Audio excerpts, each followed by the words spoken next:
వస్తున్న వస్తువుకి దాని ద్వారా అమ్ముతుంటే ఏ రకమైన మీకు లాభాలు వస్తుంటాయి మల్టిపుల్గా ఎన్ని రకాలుగా వస్తాయి. ఒకవేళ అన్ని ఎక్కువగా అమ్మేటప్పుడు మీకు స్థూలంగా ఒక లాస్ట్ స్టేజ్ లో ఎంత లాభం వస్తుంది ఆ లాభాన్ని క్యాలిక్యులేట్ చేస్తూ వాళ్ళు చెప్తున్నారా, ఆ చెప్పే విధానం ఏదైతే ఉందో అదే క్యాలిక్యులేట్ చేస్తున్నారు. సపోజ్ ఒక ఉద్యోగస్తుడు ఉన్నాడు, ఆయనకేమో మీకు 5 లక్షలు శాలరీ అంటారు, కానీ నెల నెల అంతని చెప్పరు. ఆ విధానంలో మీరు ఆ మాటను వింటున్నారా, అదేంటి మీరు అర్థం చేసుకుని కరెక్ట్ గా దాని ప్రకారం మీరు ప్లానింగ్ చేసుకుని చేయాలండి. ఏ వ్యవహారమైనా ఏదైనా ముందు మీరు మీ వ్యవహారానికి మీరే జడ్జి. మీరు జడ్జిమెంట్ చేసుకున్న తర్వాత నిర్ణయం తీసుకున్న వెంటనే దాని మీద మీరు ఒక పరిశీలన చేసిన తర్వాత అందులో దిగడం కరెక్ట్. లేదని అంటే దిగిన తర్వాత మోసగించబడిన తర్వాత వాళ్ళు మోసం చేయడానికి ఇప్పుడు దీనికి ఒక సామెత ఉందండి, innocent person is a manufacturer of culprits. అంటే ఒక మంచి వ్యక్తి ఒక దురుద్దేశమైన మనస్తత్వం ఉన్న మనుషుల్ని తయారు చేసే ఒక ఫ్యాక్టరీ లాంటి వారంట మంచి వాళ్ళు.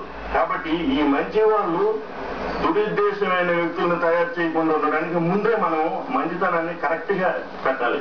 దానికే decent person is a manufacture of culprits అనే సామెతను మనసులో పెట్టుకుని స్టార్ట్ చేస్తే మీకు ఎటువంటి ఇబ్బందులు ఉండవండి. మరొక రెడీగా ఉన్నారండి. Hello hello hello, good morning madam. Good morning అండి. Good morning sir. Good morning అండి. సార్ ఓకే, మీ సమస్య ఏంటో చెప్పండి సార్.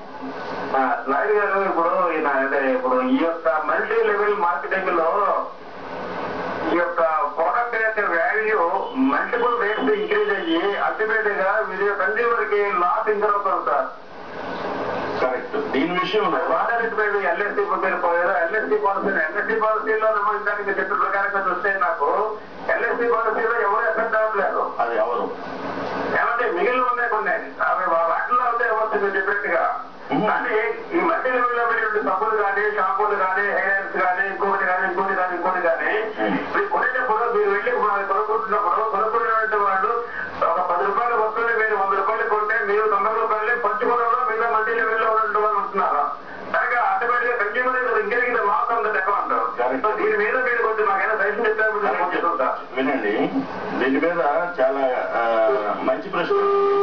దీని విషయంలో మీరు కరెక్ట్ గా ఆలోచించవలసింది ఏంటంటే ఎంఆర్పి అని ఉంటుందండి ఒక వస్తువు మీద. ఎంఆర్పి అంటే మాక్సిమం రిటైల్ ప్రైస్. అంటే మాక్సిమం రిటైల్ ప్రైస్ వరకు అమ్మొచ్చు, కానీ మినిమం రిటైల్ ప్రైస్ అయ్యే వరకు కూడా స్టార్టింగ్ చేసుకోవచ్చు. ఏదైనా మినిమం రిటైల్ ప్రైస్, సపోజ్ ఒక టూత్ పేస్ట్ ఉంది, టూత్ పేస్ట్ లో ఎంఆర్పి 25 రూపీస్ ఉంది అంటే